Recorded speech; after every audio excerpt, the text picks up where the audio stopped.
मैं सौरभ कोहली आपका हार्दिक स्वागत करता हूं अपने यूट्यूब चैनल में। आज हम चर्चा करेंगे mid term examination class 7th subject English के बारे में, जिसमें लेवल 2 के बारे में विशेष रूप से चर्चा होगी। कैसा था इंग्लिश का पेपर जो क्लास 7th के लिए था, आइए देखते हैं।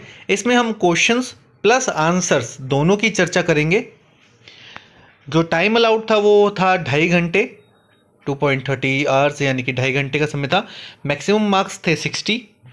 जनरल इंस्ट्रक्शंस के बारे में बात करें तो इस क्वेश्चन पेपर को डिवाइड किया गया था 4 सेक्शंस में, रीडिंग, राइटिंग, ग्रामर और लिटरेचर में, टोटल 60 मार्क्स में। सभी क्वेश्चंस कंपलसरी थे, attempt question based on specific instruction for each part. तो सबसे पहला जो पार्ट था वो सेक्शन ए का था, रीडिंग का। Read the following passage carefully and answer the questions that follow any four. Once there lived a silly and lazy cricket throughout the summer and spring. It sang without doing any work. When winter came, it had nothing to eat because it had stored on food during the good season. One day, the cricket was very hungry. Cricket इसमें किसी एक व्यक्ति का नाम है। It went to the ant to ask for some food. The ant was wise and hardworking. In the summer, it had stored food for the winter. On seeing the cricket, the ant, इसमें जो cricket है, cricket को जो एक एंट का ही नाम दे रखा है, was very hungry because during summer it had warned the cricket to store food, but the cricket had not listened. Now the ant refused to help it. The cricket was very silly and lazy. जो fill in the blanks है पहला, उसमें आना था the cricket was very silly and lazy. Second उसमें था, इसमें क्या क्या भरना था, ऑप्शन दे रखे थे आपको, सिंगर, डांसर, सिली, लेजी, सिली, वाइज, वाइज, हार्ड वर्किंग में से आपको सिली और लेजी भरना था। सेकेंड है the cricket सैंग through out the dash and dash, summer and spring, दोनों की बात हो रही है, दोनों सीजन की बात हो रही है। तो जो क्रिकेट था वो कब कब गाता था, समर एंड स्प्रिंग दोनों में। थर्ड है in dash the cricket had nothing to eat because it had dash.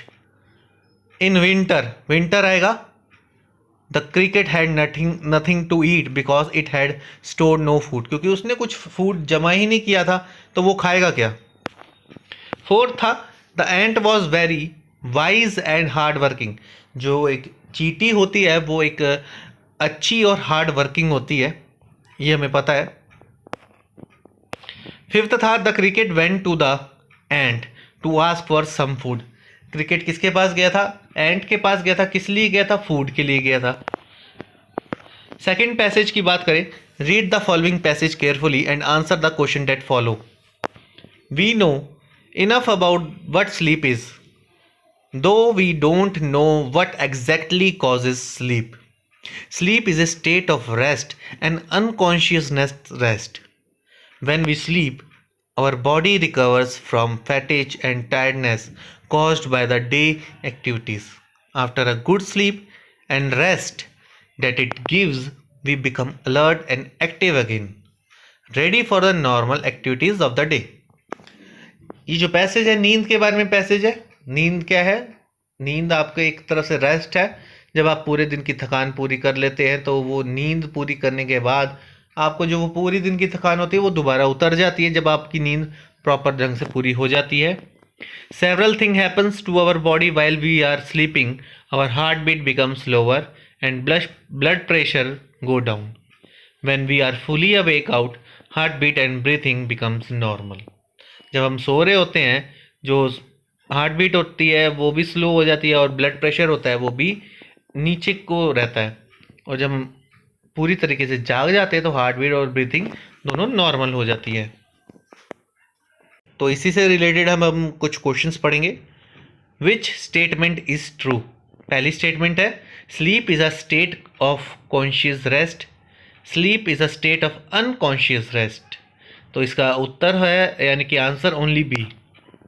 Second है sleep help to recover from dash and dash, तो फैटिज एंड टायर्डनेस।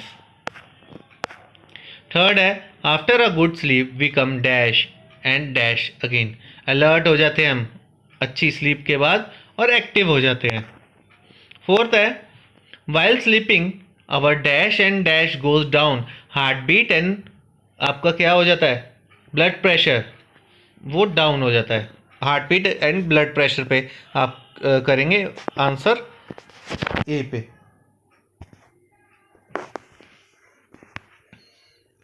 फिफ्थ है when are fully awake our dash and trash become normal, heart beat and breathing.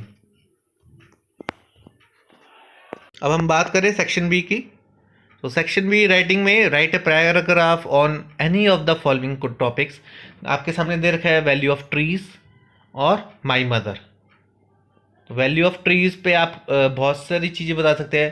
Trees की क्या value है, trees के ना होने से क्या हो सकता है, ऑक्सीजन मिलती है, मेडिकेशन मिलती है उनसे, पेपर मिलता है, बहुत सी चीज़ें मिलती है, टिम्बर मिलता है, वुड मिलता है। वैल्यू ऑफ ट्रीज और माय मदर के ऊपर आप पैराग्राफ लिख सकते थे कि my mother was a very hard working lady, और मदर सुबह जल्दी उठती हैं आपकी, आपके लिए खाना बनाती है। बहुत से टॉपिक्स आप लिख सकते हैं। एक्सप्रेशन के ऊपर 2 मार्क्स थे, एक्यूरेसी के ऊपर 1 मार्क्स और कंटेंट जो है उसके 3 मार्क्स, टोटल 6 मार्क्स का है ये। फोर्थ क्वेश्चन है right a story on the basis of the verbal inputs visual inputs given below. जो आपके सामने विजुअल इनपुट्स हैं जिसको हम चित्र बोल सकते हैं, चित्र में क्या दिख रहा है, एक ग्रीडी डॉग की कहानी है। एक greedy dog wow and hare if the love, देखो कैसे एक डॉगी के पास एक हड्डी है, वो पानी में देखता है तो वो सोचता है दूसरे की भी हड्डी मैं उठा लूं, तो वो जो उसके पास पहली हड्डी होती है वो भी गिर जाती है। तो इसके ऊपर कहानी थी। इसमें चॉइस दी हुई थी और में old man asked his son dash get a bundle of sticks dash the son brought the bundle of sticks dash old man asked him to break it dash no one could break it dash old man asked them to break the sticks separately dash they easily broke them dash learn to lesson that they together they are strong। Section mostly जो सभी ने section B में dog वाली कहानी करी है, लिखा है उसको। सेक्शन सी ग्रामर की बात करें, question fifth fill in the blanks by choosing the correct option any 4। Reema and Geeta are playing chess. Second है I need an apple to eat. Riya has a beautiful dress. Fourth the Thar desert is located in India. Fifth you are my best friend. Sixth question fill in the blanks with correct degree of adjective, positive, comparative, superlative. Good, better, best, great, greater, greatest, small, smaller, smallest, big, bigger, biggest, expensive, more expensive, more expensive. Seventh question replace the underlined word with their opposites. Not cruel, foolish, smooth। तो कहाँ use होंगे ये? The king was very kind की जगह क्या हो जाएगा? Cruel. Parveen is a wise boy, उसकी हो जाएगा जगह foolish. The skin of my pet dog is very rough, उसकी जगह हो जाएगा स्मूथ। फोर्थ हो जाएगा the water of the river is very cold, cold की जगह हो जाएगा hot. Question 8 fill in the blanks with the correct form of verb given in the brackets. The shop opens at 9 a.m. daily. Children love to play games. My mother bought an ice cream maker yesterday. We all are watching movie right now. Section D literature. Read the following passage and answer the question that follow. Any two. The king therefore sent messenger throughout his kingdom, promising a large sum of money to anyone who would answer these 3 questions. How many questions was the king asking for? 3 questions की बात की उसने. Whom did the king send throughout his kingdom? Messengers. What would be rewarded by the king, he would answer these three questions. Money. Question 10th. Read the following stanza and answer the questions that follow. Any two. My brother says there is a ghost in the shed who hides under the rotten boards, and if I ever dare to set foot inside, he will jump out and chop off my head. But I will take a peek one day. The above line taken from the poem The Shed Ghost and described about the shed and the ghost. Second, the poet brother warns him not to enter in the shed. Third, the ghost hides under the rotten floorboards. Question 11th. Answer the following questions in 30 to 40 words. Any four. How did the king and the hermit help the wounded man? The king offered wounded man water to drink. Hermit helped the king to bring the wounded man inside the nut. B question. How does the brother describe the shed to the poet?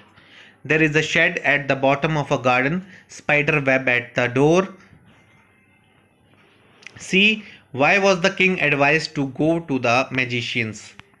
In order to decide right time for doing something, one must look into the future. D. How does the tail of the squirrel looks? What does it do on the ground? Question marked curved / tail eat nuts play. What suggestions were made in answer to the third question? Wise people, science, fighting, religious worship. सो ये था आपका पूरा question paper जो हमने discuss किया. कैसा लगा ज़रूर कमेंट बॉक्स में बताएं और अच्छे से समझे इस क्वेश्चन पेपर को. Thank you.